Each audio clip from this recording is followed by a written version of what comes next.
Amén, buenos días. Good morning. No sé otro idioma. Bueno, qué bueno es el Señor de poder juntos encontrarnos aquí en la casa del Señor y con este propósito de recibir de su verdad, de recibir de su palabra sobre nuestras vidas. Vivimos tiempos bien intensos cada uno, ¿no? Cada uno con sus historias, sus necesidades, sus limitaciones, también sus aciertos y situaciones de bendición y las distintas experiencias que estamos viviendo. Estamos estudiando como iglesia el libro de Josué y quiero invitarles a poder ir al capítulo 7 del libro de Josué, un libro que nos habla acerca de aquellos aspectos que Dios ha querido que quede relevante para nosotros en cuanto a nuestra manera de caminar en la vida, de importancia del conquistar. Yo creo que una de las muchas cosas que nosotros aprendemos a hacer bastante bien en nuestro caminar es a defendernos, ¿cierto? Todos nos defendemos de manera innata, o sea, tenemos capacidad para... alguien le llega a los ojos y uno sin darse cuenta cierra los ojos. Uno cuando camina ve algo y sin estar programando, ahora tengo que levantar los pies, uno lo hace de manera innata, o sea, nuestra defensa funciona bastante bien. Pero el libro de Josué está orientado, más allá de la defensa, está orientado en la conquista. Y esto es lo que el Señor quiere que nosotros podamos también desarrollar como hijos de Él. Porque los hijos de Dios como hijos de Dios necesitamos entender que el lenguaje o el anhelo de papá, nuestro Creador, es que seamos hombres y mujeres de conquista. Amén. En la vida del reino de los cielos se camina a través de la conquista, porque la defensa ya lo hizo Cristo. Y necesitamos por eso aprender a conquistar en nuestro diario vivir. Cada día llega, o cada 24 horas llega un nuevo día, una nueva semana, un nuevo mes, un nuevo año, ¿cierto? Y vienen nuevos tiempos, y el tiempo no va para atrás. Así que de nada sirve enfrentar la vida a través de la defensa si lo que viene no necesitamos defensa, necesitamos atacar, necesitamos conquistar, necesitamos atrevernos, necesitamos dar pasos. Hay muchos elementos muy importantes que necesitamos ver. Y Josué va a hablarnos bastante bien de esto. Hemos estado viendo cómo ellos salieron, llegaron a la tierra, caminaron ya hacia la tierra prometida. En la anterior enseñanza que compartió el pastor Salvador nos habló sobre la toma de Jericó, cómo ellos pasaron anteriormente del río Jordán, ¿cierto? Cuando ellos salieron de Egipto, cuando salieron de ese lugar de esclavitud, Dios les abrió el Mar Rojo, y ahora cuando ellos van a entrar a la tierra de conquista, Dios les abre un río, el río Jordán, un río que estaba desbordado, que era imposible que todo un país pueda pasar, era imposible que todo lo que ellos tenían pueda ingresar a la tierra prometida, a la tierra de Canaán, pero Dios hace el milagro una vez más y abre un río. Y eso es interesante, porque eso es lo que literalmente solo Dios puede hacer. Nadie puede venir a Dios por su propia voluntad si es que Dios no hace algo por ese individuo. Y Él ya lo hizo. Él dio su vida, hizo lo que nosotros no podemos hacer. Abrió el Mar Rojo, nos abrió las puertas para que salgamos de Egipto. Y ese es el llamado de Cristo Jesús para todos nosotros, que salgamos del sistema de este mundo sin Dios y nos atrevamos a adentrarnos hacia ese llamado que Dios tiene para nuestras vidas. Y ese llamado muchas veces va a llevarnos por un camino de pronto del desierto, como el pueblo de Israel caminó esos 40 años en el desierto, pero un tiempo de purificar nuestro corazón, de alinear nuestro corazón con la verdad, de reformatear nuestra mente, nuestro corazón. Y eso es lo que vamos a analizar un poco en esta mañana. Entonces, en la anterior sesión, en la anterior enseñanza, estuvimos viendo en Josué capítulo 6. Yo quisiera que resaltar el versículo 16 al versículo 19, donde dice lo siguiente. Y cuando los sacerdotes tocaron las bocinas la séptima vez, Josué dijo al pueblo, gritad, porque Jehová os ha entregado la ciudad. Fíjense que el que estaba haciendo la batalla no era el pueblo de Israel. Ellos no estaban yendo a destruir a Jericó. Dios dijo, yo voy a entregar esa ciudad en la mano de ustedes. Así que la batalla no era de ellos, la batalla era de Dios. Lo que ellos estaban haciendo era la vuelta alrededor de Jericó y ahora ellos tenían que obedecer al Señor en cada detalle que Dios le estaba dando, Dios le estaba enseñando que la conquista iba a ser posible si ellos seguían paso a paso lo que Dios le iba a decir. Y ese es el llamado de Dios para nosotros. Tu conquista en la vida depende de que camines el paso a paso conforme a la guía que Dios te da. Amén. Y acá Dios dio la guía. Entonces ellos tocan y hacen todo esto, verso 17, y Dios dice esta palabra importante: y será la ciudad de Jericó anatema a Jehová, con todas las cosas que están en ella. Solamente Rahab, la ramera, vivirá, con todos los que estén en casa con ella, por cuanto escondió a los mensajeros que enviamos. Pero vosotros guardaos del anatema, si tocáis, ni toquéis, ni toméis alguna cosa del anatema, no sea que hagáis anatema al campamento de Israel y lo turbéis. Mas toda la plata y el oro y los utensilios de bronce y de hierro sean consagrados a Jehová y entren en el tesoro de Jehová. Dios puso una pauta muy clara. Ellos tenían que dar la vuelta a Jericó un día, el segundo día, el séptimo día tenían que dar 7 vueltas alrededor de Jericó y luego tocar las trompetas y gritar con gozo y júbilo. La ciudad iba a derrumbarse, todo se iba a destruir. Ellos tenían que entrar a esa ciudad y absolutamente todo, animales, personas, niños, absolutamente todo tenía que ser destruido. ¿Pero por qué? ¿Acaso Dios no es un Dios de amor? ¿Por qué tenemos que ver tanta muerte? Muchas personas toman el Antiguo Testamento para decir Dios es un Dios de injusticia, un Dios que no ama. ¿Por qué vemos tanta muerte? Es la razón por la que Cristo vino a dar su vida por nosotros. Porque no hay posibilidad de que persona alguna pueda experimentar salvación y vida si es que no pone su mirada en Dios.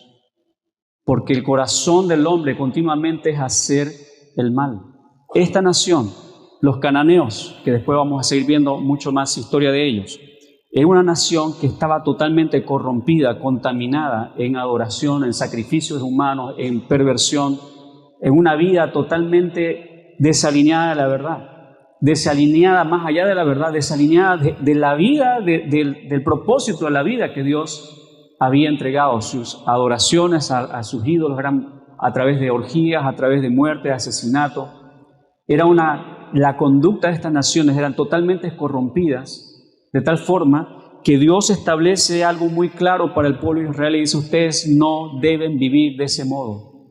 Y la única manera para que ellos puedan ser liberados de ese camino era no involucrarse con estas naciones. Y Dios había dado una promesa a Abraham que esa tierra iba a ser para ellos, y Dios cumple las promesas. Hay mucho por hablar sobre esto, pero esta nación era una nación que no tenía vida, había muerte en ellos. Y Dios le dijo: en realidad lo que estaba pasando en este momento era la consecuencia del pecado, de la muerte en aquellos que estaban viviendo como nación, los de Jericó. Y Dios le dice al pueblo de Israel que toquen y que nada de eso, en esta primera ciudad que ellos van a tomar, Jericó, nada, absolutamente nada tenían que tomar. Nada. Pero todo lo que era oro y plata iban a dedicarlo para el servicio en el templo. Solo eso. Lo demás, absolutamente todo tenía que ser destruido porque esa ciudad era anatema a Jehová. Por un lado, anatema significa maldito, maldecido. O sea que nadie podía tomar de ese lugar. ¿Por qué? Porque Dios lo dijo. Era simple, así como Dios le dijo: den una vuelta a Jericó, lo hacían, den 7 vueltas, lo hagan, toquen la trompeta y pasó. Ellos tenían que saber ahora que lo siguiente era no tomar nada. Simple. ¿Cachai? Voy a decir en chileno, ¿cachai? ¿Cachai la onda? Por ahí va el asunto. Simple. Pero ¿qué es lo que viene? Es la historia que nosotros estamos hoy día analizando, lo que va a seguir a continuación. Así que Dios da esta orden para ellos, para que puedan tomarlo en cuenta. Avanzamos al capítulo 7, versículo 1, y vamos a ir a leer. Dice: pero los hijos de Israel cometieron una prevaricación en cuanto al anatema. Fíjense que ya conquistaron Jericó, destruyeron todo, hicieron todo lo que Dios dijo, y acá el 7 dice: los hijos de Israel cometieron una prevaricación en cuanto al anatema, porque Acán, hijo de Carmi, hijo de Sabdi, hijo de Sera, de la tribu de Judá, tomó del anatema, y la ira de Jehová se encendió contra los hijos de Israel. Qué interesante, dice la palabra que los hijos de Israel cometieron una prevaricación en cuanto al anatema, y al terminar dice que fue Acán. el que tomó del anatema. ¿El pecado de quién fue? Del pueblo de Israel. Pero fue un hombre el que cometió el pecado. Pero fue un hombre el que hizo lo malo. No fue todo Israel. Por favor, ¿podemos avanzar una más? Nosotros tenemos un concepto, muchas veces que se nos ha dado un concepto erróneo acerca del pecado, donde algunos creemos y tenemos la idea que la santidad, bueno, es la pureza, el blanco, pero es una representación, ¿no?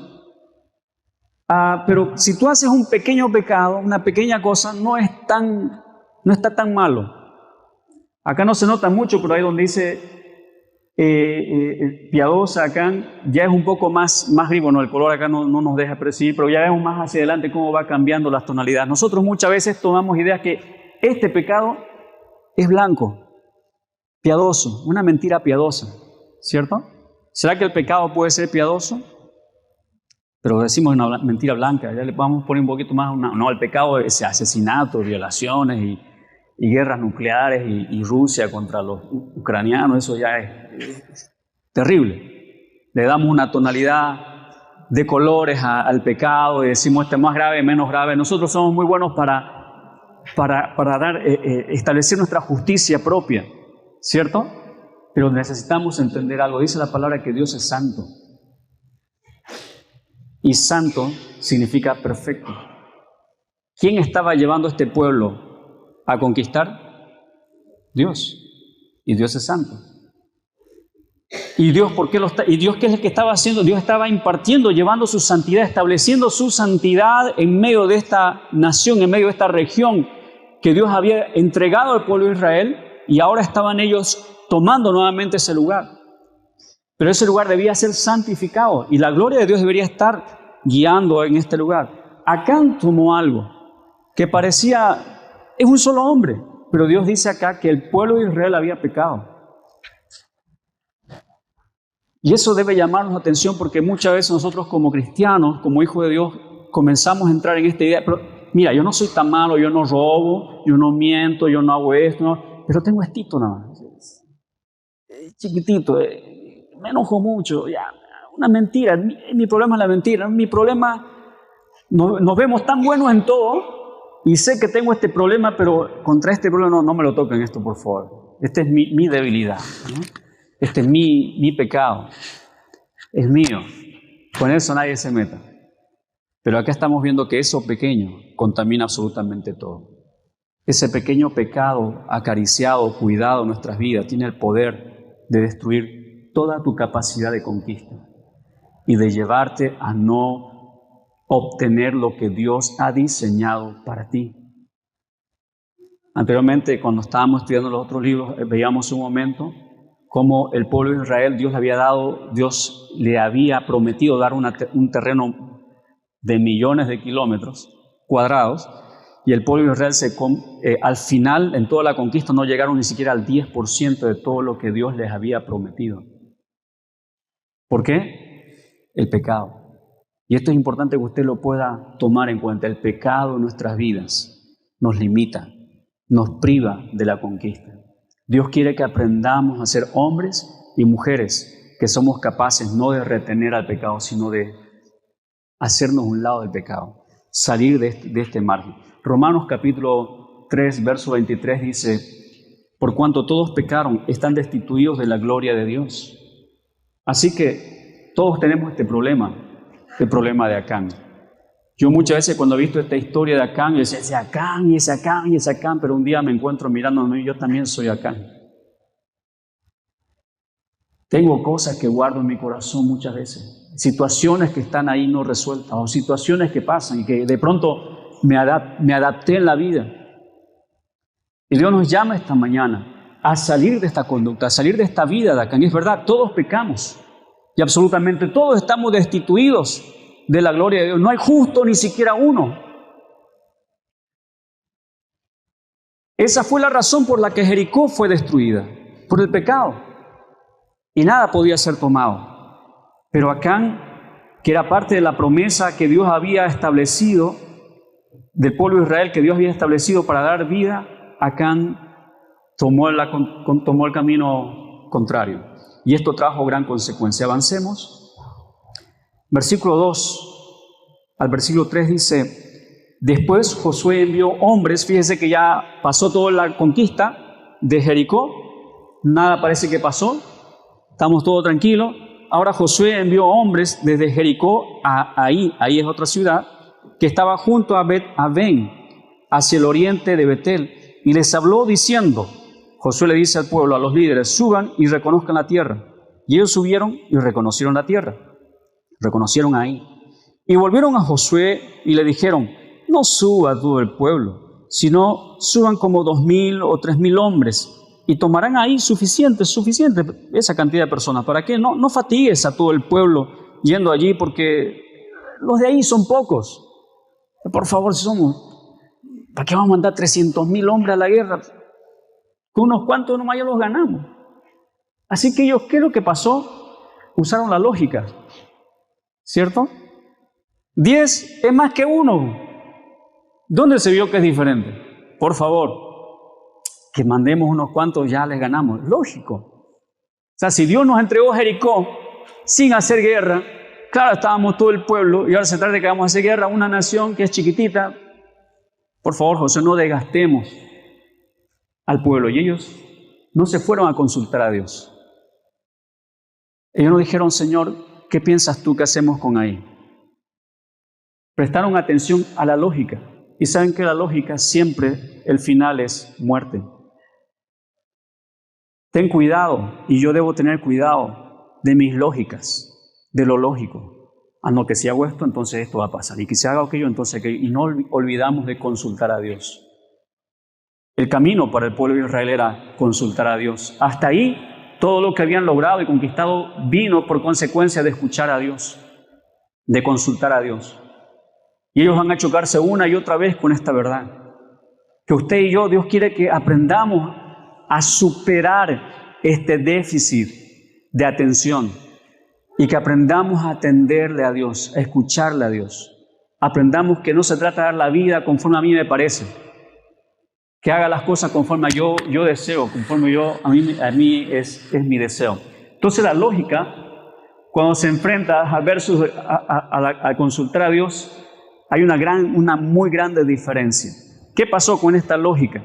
Vamos a ir adelante, verso 4. Entonces subieron allá del pueblo como 3,000 hombres, los cuales huyeron delante de los de ahí, y los de ahí mataron de ellos a unos 36 hombres, y los siguieron desde la puerta, desde Sebarim, y los derrotaron en la bajada, por lo cual el corazón del pueblo desfalleció y vino a ser como agua.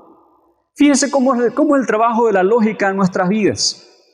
Porque todos estamos bajo esa misma influencia, bajo ese mismo argumento. Es más, el argumento que Satanás usa en el mundo entero es la lógica. ¿Qué le dijo Satanás a la mujer en el huerto del Edén? ¿Cuál fue la tentación? Lógico. Comenzó a sembrar, a distorsionar la idea y a sembrar en la mujer la lógica. Y ella dijo, Satanás le dice, mira, ese árbol, Dios sabe que si ustedes comen del árbol, ustedes van a ser igual a Dios. Por eso es que Dios no quiere que ustedes coman del árbol. Porque si ustedes comen de ese fruto, ustedes van a ser igual a Dios. ¿Y usted qué piensa la idea? ¿Voy a ser igual a Dios? Dios hace cosas extraordinarias. Y si yo soy igual a Dios, voy a hacer cosas. Comenzó a transar con la lógica. Y claro, después vimos que viene el pecado. Y acá ellos se enfrentan a la lógica. Dice que se enfrentan a los de ahí. Ellos fueron derrotados en la bajada, por lo cual el corazón del pueblo desfalleció y vino a ser como agua. Fíjense el camino de la lógica. ¿Cuál es el resultado cuando nosotros seguimos a la lógica? Es el desánimo. El mundo entero ya está siguiendo la lógica. Uno de esos argumentos mundiales en cuanto a la lógica, por ejemplo, es la famosa situación del medio ambiente, la crisis medioambiental que nosotros tenemos. Que si llegamos a ser más personas, mira, para el año 2050, 2100, el mundo va a estar metido en un caos absoluto porque vamos a ser como 10,000 millones o 12,000 millones, no sé cuántos miles de millones de personas. No va a haber alimento, va a haber hambruna, no va a haber capacidad para poder sostenernos. Es imposible mirar hacia adelante. ¿Y cómo vemos hacia el año 2100 el mundo? ¿Cómo lo vemos? Con desánimo. Si usted se pone a ver investigaciones, la ciencia, la lógica le va a mostrar hacia adelante desánimo. Sin embargo, Dios le dijo a Adán y Eva, fructifiquen, multiplíquense y llenen la tierra. De Dios es la tierra y su plenitud. Y si Dios dijo algo, Él se va a glorificar. Pero el mundo, hasta en los elementos más grandes, hasta en los más pequeños, se mueve a través de la lógica, y el resultado en la lógica siempre es el desánimo. Siempre va a ser el desánimo, porque te va a chocar con la realidad lógica. Por otro lado, la lógica siempre va a cambiar. Porque lo que era lógico hace 100 años atrás, hoy ya no es lógico. ¿Se entiende la idea? Lo que hace años atrás decían que esta era la gran verdad, esto es tremendo. Por ejemplo, decían que para el año 2000, 2010, Chile, muchas de las ciudades de Chile iban a estar bajo el mar. Eso hablaban en los años 90. ¿Cuántos se acuerdan de eso? Nosotros casi hasta armamos un grupo de intercesión para que Chile no desaparezca, mi hermano, allá desde Bolivia, ¿no? Estábamos intercediendo por Chile. No, pero había una lógica terrible, o sea, Chile va a desaparecer y muchas ciudades del mundo va a desaparecer. El año pasado yo me encontré leyendo un nuevo reporte científico actualizando ese gran dilema, ese gran problema, que los países de la costa iban a desaparecer para los 2010, 2015, 2020 a lo mucho va a subir como unos 10 metros, no sé qué más, y números científicos, lógica, matemática, aritmética, lógica. Pero hoy que pasó el tiempo nos encontramos que no es verdad. No, pero ¿saben que todo esto, en realidad la verdad es que la verdad es relativa. La lógica es relativa. Si tú pones tu mirada lógica hoy, mañana vas a terminar en muerte. ¿Por qué? Porque esa lógica no es verdad, es relativa. Mañana va a ser otra cosa. El año pasado, ¿qué dijeron? Dijeron, lo que pasa sí es que el calentamiento global sigue avanzando como habíamos previsto. Sigue habiendo el deshielo en el mundo como habíamos previsto, los polos también y toda la cuestión. Y saben, la verdad es que el nivel del mar sí aumentó. Eso decía el reporte científico el año pasado. El nivel del mar sí aumentó. El tema es que es tanto el peso que tiene el agua que genera que la tierra se comprima más, entonces la tierra vuelve a nivelarse. Es como que usted aprieta algo y vuelve a nivelarse, ¿se da cuenta? Así que esa es la nueva explicación científica. En realidad, el agua sí aumentó. El nivel del mar sí aumentó. Lo que pasa es que la presión ha hecho que la tierra suba de nivel. Entonces uno sigue con la lógica. Hermanos, podemos seguir dando muchos ejemplos lógicos, pero cuando nosotros vamos a nuestra propia vida personal, ¿con cuánta lógica usted está viviendo? ¿Cuántas cosas estamos haciendo en nuestro caminar que tienen relación con lo que yo quiero, con lo que yo pienso, con lo que yo siento, con lo que yo aspiro? El pueblo de Israel siguió la lógica y terminó con el desánimo. Otro resultado de la lógica es la confusión. ¿Qué hacemos ahora? Nos mataron, vamos a morir. El temor, tristeza, angustia. Pero lo más terrible de la lógica, cuando nosotros seguimos un mundo que está sometido a la lógica humana y está lejos de Dios, es que pierde la identidad. Pierdes de vista quién eres. Ellos perdieron de vista quiénes eran. Eran hijos de Dios, eran herederos de esa tierra. Dios le había llamado el creador del universo, que les abrió el mar, que les alimentó, que vieron el fuego dirigiéndoles en la noche, la columna de nube. ¿Quién de las naciones tenía esto? Nadie, porque no hay Dios. Fuera de Dios no existe Dios. El mundo podrá adorar a millones de dioses. En la India tienen 300,000 dioses o más de 300,000 dioses. ¿Y quién de ellos es Dios? Ninguno. Porque hay un solo Dios y creador, y Dios se está manifestando con ellos.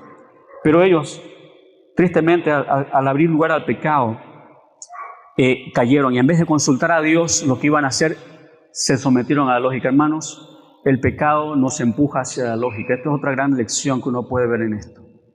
Cuando nosotros damos lugar al pecado en nuestras vidas, no confesamos del pecado, no nos apartamos del pecado, tu vida está siendo sometida a la lógica.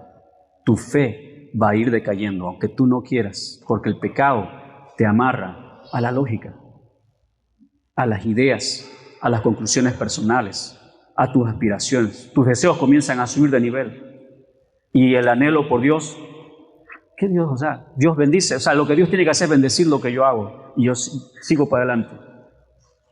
Y no le resultó al pueblo. Sigamos, por favor, con la lectura. Entonces Josué rompió sus vestidos cuando escuchó todo esto que había pasado. Rompió sus vestidos y se postró en tierra sobre su rostro delante del arca de Jehová hasta caer la tarde, él y los ancianos de Israel, y echaron polvo sobre sus cabezas. Y Josué dijo: Ah, Señor Jehová, ¿por qué hiciste pasar este pueblo el Jordán para entregarnos en las manos de los amorreos, para que nos destruyan?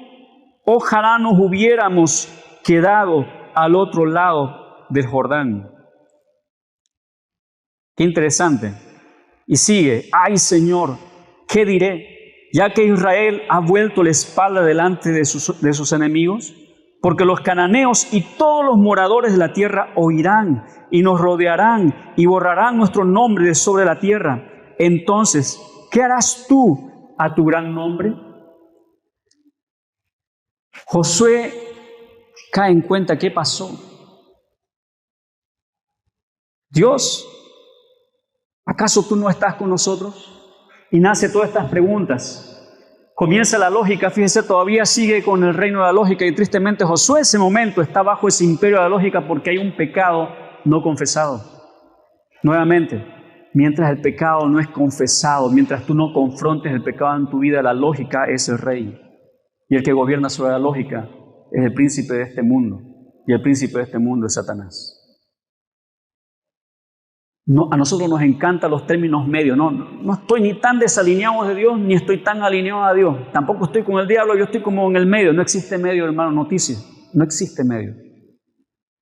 No existe un término intermedio. O estamos en el reino de los cielos, o estamos en el reino de las tinieblas. O Dios es el que guía nuestros corazones, o la lógica es el que guía. Para el mundo, decir Satanás, ¿quién vio de ustedes a Satanás? Capaz de tener unas experiencias sobrenaturales, a lo mejor por ahí, maligno. Yo tengo montones de historias interesantes que me han pasado y he visto a Dios obrar, traer liberación y he pasado situaciones difíciles, espirituales, pero jamás he visto a Satanás. Tampoco hace noticia en el mundo, ¿no? Si usted leo ya su aplicación Google, Satanás apareció allá en Ucrania y está matando a los ucranianos, ¿no? Y se la está agarrando, ¿no? Porque no está, no hay porque no puede hacerlo, porque es un ser espiritual, no puede manifestarse. No tiene la capacidad de hacerlo, pero opera a través de la lógica. Pablo va a hablar de que Satanás opera a través de argumentos, de estructuras mentales, de cosmovisiones. Y vamos a ir, al terminar vamos a ver un poco más de eso. Así que Josué tristemente, por este pecado que él tampoco sabe, está ahora operando a través de la lógica. Y fíjense que qué es lo que hace este argumento de la lógica, otra situación que pasa aparte del temor, de la tristeza, de lo que ya hemos visto hace un momento.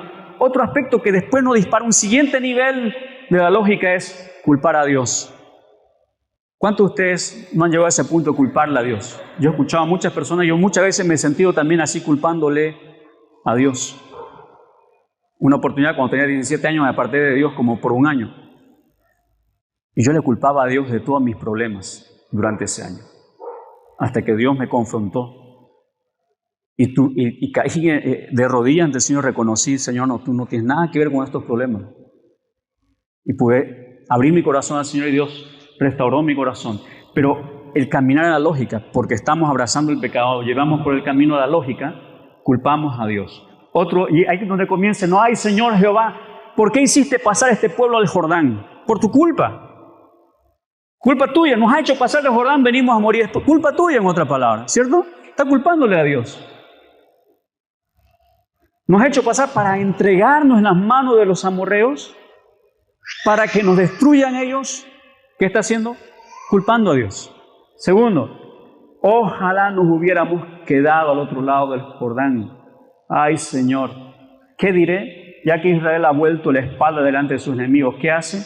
Añora el pasado. Fíjese que un argumento fuerte de la lógica es mirar hacia el pasado. Aquello era tan lindo.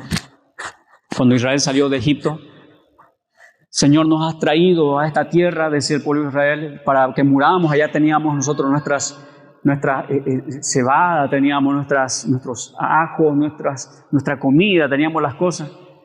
Siempre está mirando hacia el pasado. Y es interesante que la depresión, el gatillante de la depresión, son situaciones no resueltas en el pasado.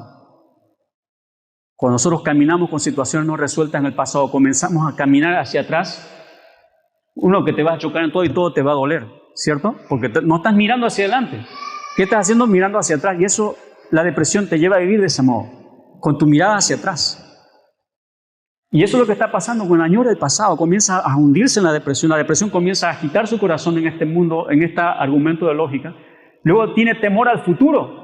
Porque los cananeos y todos los moradores de la tierra oirán y nos rodearán, van a borrar nuestro nombre sobre la tierra, vamos a desaparecer del mapa, de un solo soplido nos acabamos, Señor, ¿cómo? Temor al futuro. El temor hacia el futuro produce ansiedad. Hoy el mundo vivimos o con ansiedad o con depresión. Y nos vamos para allá y volvemos para acá. ¿Por qué? Porque la lógica es el que gobierna el corazón. Dios quiere que usted y yo salgamos de la lógica. Dejemos de vivir en cálculos humanos. Comencemos a conquistar. La conquista no se hace abrazando al pecado. La conquista se logra renunciando al pecado. Porque solo una vida de renuncia al pecado te libera del camino de la muerte, que es la lógica. La lógica no lleva a la vida, lleva a la muerte. Cristo es el camino, Cristo es la verdad, Él es la vida, Él nos lleva hacia la vida, Él te lleva a conquistar la herencia. Por último, dice, y entonces, ¿qué harás tú a tu grande nombre cuando todo esto suceda? ¿Estás preocupado por Dios? Señor, tu nombre va a ser manchado, por favor. Guárdate, Señor. Y lo mismo que le dijo Pedro, y fíjense cuando Pedro le dice a Jesús, Jesús, que no ocurra, que tú no mueras, por favor, porque Jesús dice, yo voy a morir. Jesús está explicando a los discípulos que van a morir y pasa esta misma situación. Pedro preocupado por Jesús. ¿Y quién era en realidad el que estaba preocupado por Jesús? ¿Quién era el que estaba metido en la preocupación lógica? Con Pedro. Satanás. Jesús le dice a Pedro, cállate, Satanás. ¿Pedro era Satanás? No. El que estaba obrando a través de Satanás. Ese argumento, a través de Pedro, ese argumento era lógico, ese argumento era de Satanás. Hermano, la lógica no es de Dios, la lógica pertenece a las tinieblas. Por eso usted y yo somos llamados a ser hijos de luz, hijos de Dios, a romper con el sistema de este mundo lógico, que va basado en suma, resta, multiplicación, división, etc. Sigamos, por favor. Así que ahora Josué está enfrentando esta situación y haciendo esta oración a Dios. Y sigue hablándole, entonces el Señor interviene. Fíjese que Dios no queda con los brazos cruzados. Dios no se resiente y dice, ay, mi pueblo no me quiere, me busco otro pueblo. Me voy para allá, ¿no? No, Dios ama a su pueblo y Él sabe que somos vulnerables. Pero Dios tiene ahora que poner la línea bien clara y poner delante de ellos qué es la lógica y cómo tienen que caminar. ¿Qué es lo que está pasando? Dios va a revelar. Y Jehová dijo a Josué, levántate, ¿qué haces tirado ahí? Oye, costura tu ropa, ¿qué estás rompiendo tu vestimenta? ¿Por qué te postras así sobre tu rostro? Pero Señor, es que te estoy adorando. No necesito que me estés adorando en este momento. Acá hay un problema. Israel ha pecado. No es un momento de postración, de adoración. No, Señor, levántate, es hora de arrepentimiento. Israel ha pecado y aún han quebrantado mi pacto que yo les mandé. Y también han tomado del anatema y hasta han hurtado, han mentido y aún lo han guardado entre sus enseres. Qué interesante. Dios le revela y dice, ¿sabes qué? Deja de argumentos, déjate de lógica, deja de hacer esas cuestiones que no tienen nada que ver. Aquí hay pecado. Israel ha pecado. Y dice, por esto los hijos de Israel no podrán hacer frente a sus enemigos por causa del pecado, sino que delante de sus enemigos volverán la espalda por cuanto han venido a ser anatema, ni estaré más con vosotros si no destruyereis al anatema de en medio de vosotros. Dios les dijo, todo ese pueblo es anatema, por lo tanto todo ese pueblo está bajo maldición, no pueden tomar nada. El momento que Acán tomó, por lo que el verso está diciendo, Acán no lo hizo solo. No solamente es él, también hay personas involucradas en Israel y luego Dios va a revelar dónde va ese involucramiento. Pero Esto contaminó a toda la nación. Por favor, Dios nos llama a romper con esas pequeñas cositas que esto no es tan grave, es demasiado grave, mi hermano, porque te va a privar vivir la herencia que Dios te ha dado. Y quizás ni al 10% puedas llegar de lo que Dios habría soñado para ti. Y Dios quiere que no sea así, Dios quiere que llegues al 100%. Dios quiere que conquistes, que avances, que el mundo sea transformado. Pero hombres y mujeres como usted y como yo estamos todos los días siendo bombardeados por la lógica. Dios nos llama a que cambiemos, salgamos de ese entorno. Ahora, lo que pasó con el pueblo Israel era castigo. ¿Era un castigo de Dios que ellos perdieran en la guerra? ¿Qué era? ¿Era una consecuencia? Era consecuencia. Era consecuencia. Si yo suelto esto de acá, ¿qué va a pasar? ¿Qué pasó? ¿Cayó? ¿Por qué cayó? ¿Es un castigo o fue una consecuencia? Pobrecito, debe estar llorando ahora. ¿Fue un castigo o fue una consecuencia? Consecuencia. El mundo nos encanta a nosotros, este argumento lógico nos lleva muchas veces a pensar por qué el mundo sufre, por qué Dios es tan malo. ¿Por qué Dios castiga? Y vemos a un Dios que castiga. No te apartes de Dios porque Dios te va a castigar. Ah, Dios me está castigando. Diosito me está castigando. Dios no te está castigando, hermano, porque lo que nosotros vivimos, si estamos fuera del camino, de la verdad de Dios, son consecuencias. Por su misericordia Dios nos ha revelado la verdad. Y Dios quiere que usted y yo podamos caminar en la verdad y podamos disfrutar de la bendición. Cuando salimos de este entorno, venimos a vivir bajo el efecto de las consecuencias del pecado. La lógica va a operar sobre nosotros y sus consecuencias va a operar esas dificultades que podamos vivir en la vida. Dios revela la verdad sobre el pecado. Y aquí comienza el asunto a cambiar. Porque ya no se trata de que haya cosas ocultas. Dios dice, sabes que acá ha habido problema, ha habido un pecado. Y esto debe ser confrontado. Avanzamos, por favor. Dice, y Jehová, levántate. Ahora dice Dios, una vez que le dice a Josué que Israel ha pecado, ahora Dios le da la orden, le dice, levántate, santifica al pueblo y di, santificaos para mañana, porque Jehová, el Dios de Israel, dice así, anatema haya en medio de ti, Israel, no podrás hacer frente a tus enemigos hasta que hayáis quitado el anatema de medio de vosotros. Os acercaréis pues mañana por vuestras tribus, y la tribu que Jehová tomare se acercará por su familia. ¿Quién iba a tomar la tribu? Jehová. Y la familia que Jehová tomare se acercará por sus casas. ¿Quién iba a tomar las familias? Jehová. La casa que Jehová tomare se acercará por los varones. Y el que fuere sorprendido en el anatema será quemado, él y todo lo que tiene, por cuanto ha quebrantado el pacto de Jehová y ha cometido maldad en Israel. Hebreos 12:14 dice, sin santidad nadie verá a Dios. Lo que estaba pasando con el pueblo de Israel es que la santidad de Dios se había revelado sobre esta nación. Y era la santidad de Dios la que estaba quemando la lógica, quemando el pecado, trayendo la santidad a la tierra donde ellos iban a vivir.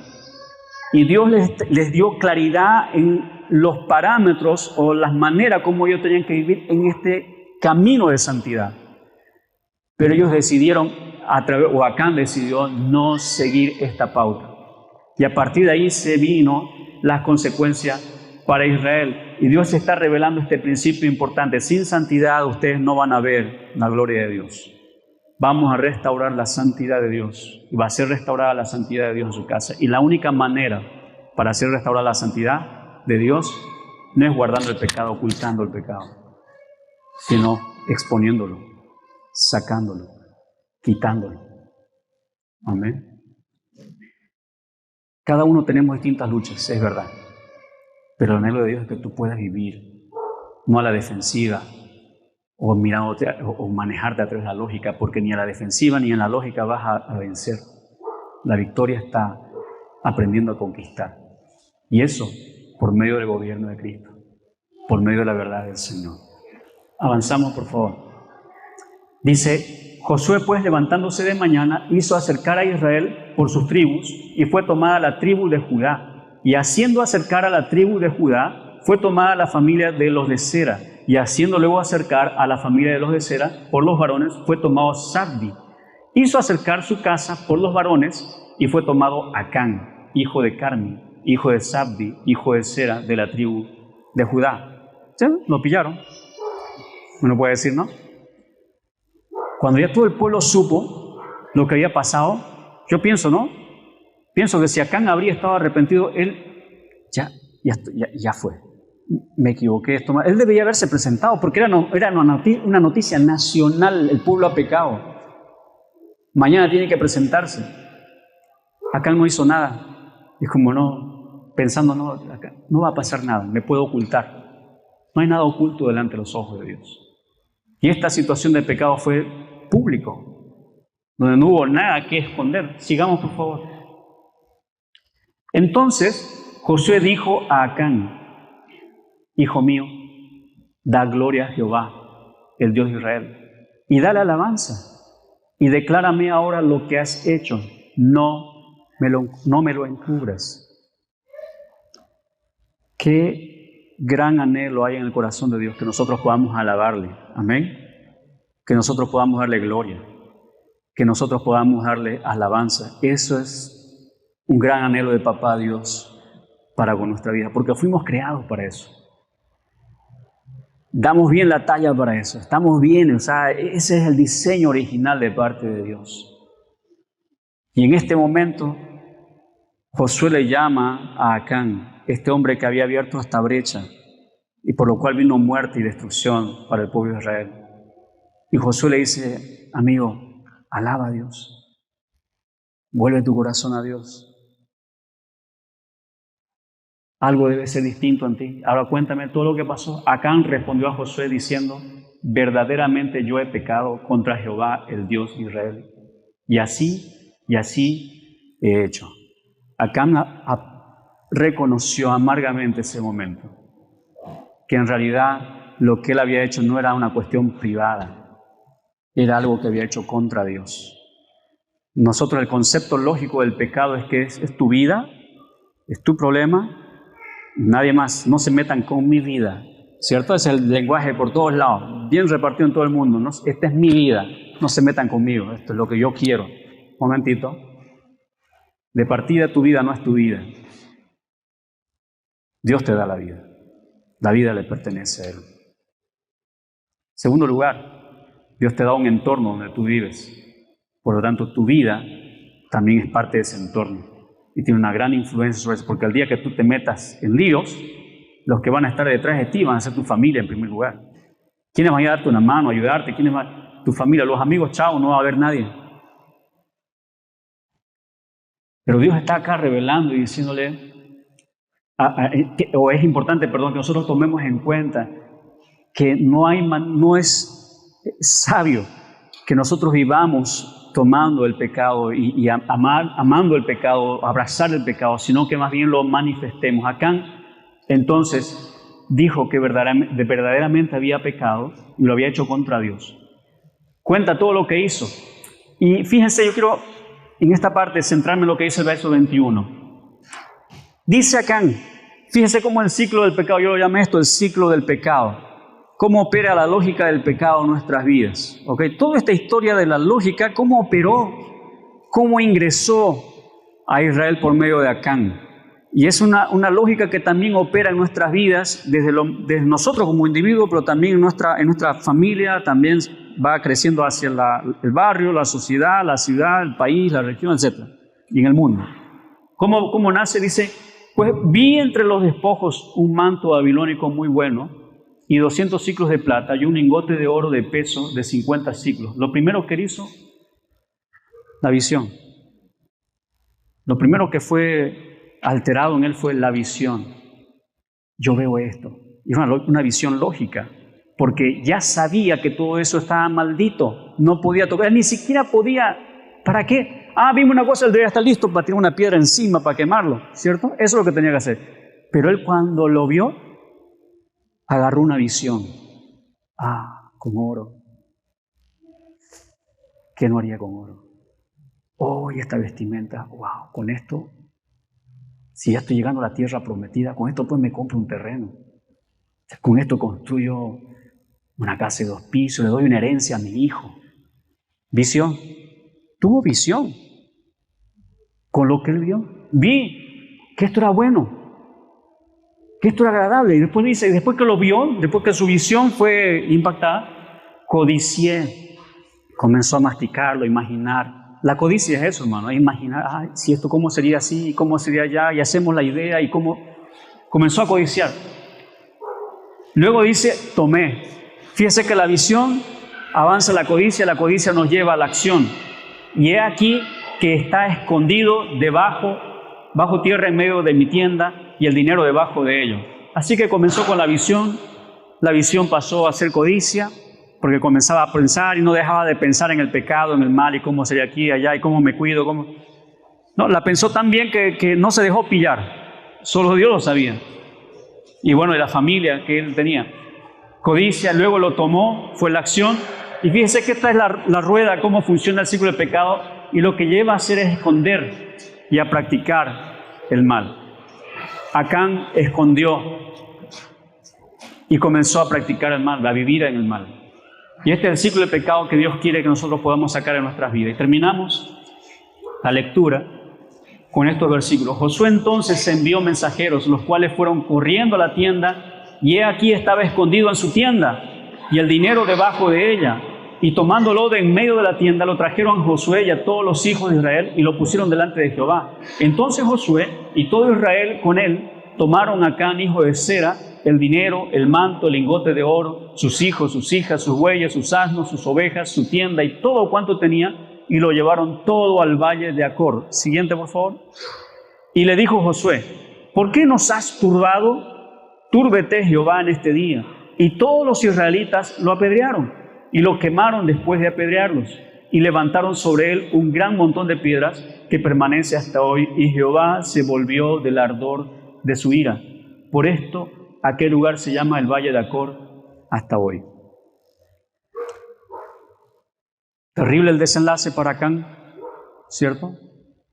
Terrible el desenlace para una vida en lógica, una vida basada en impresiones, en buenos deseos, en buenas aspiraciones y sin una dependencia, una búsqueda de Dios.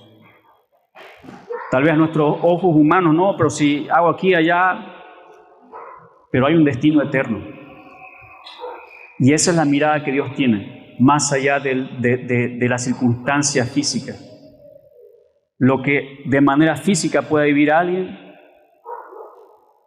no tiene comparación con lo que de manera espiritual y física e integralmente viene hacia adelante sin Dios. Y el anhelo de Dios es que nosotros podamos experimentar la vida. Dios es santo, como leímos hace rato en Hebreos. Dice que la ira de Jehová se volvió el ardor de la ira de Jehová. Y este verso, cuando está hablando acá, está hablando de la esencia del carácter de Dios. Dios es santo y Él no va a compartir porque no puede compartir la maldad, el pecado, lo contaminado. Pecado significa errar el blanco, ¿ok? Porque la palabra nos parecía que pecado es como una palabra súper pecado, es difícil. En realidad la palabra pecado significa errar el blanco. Dios te creó con un propósito. Y cuando nosotros erramos el blanco, salimos de ese propósito, no encajamos. Y no solamente nos dañamos a nosotros mismos, sino también dañamos a nuestro alrededor. Lo hemos visto con Acán. Pero también pasa con nuestras vidas. Dios quiere traer restauración sobre nuestras vidas, iglesia. Quiero invitarles a ponerse de pie, por favor.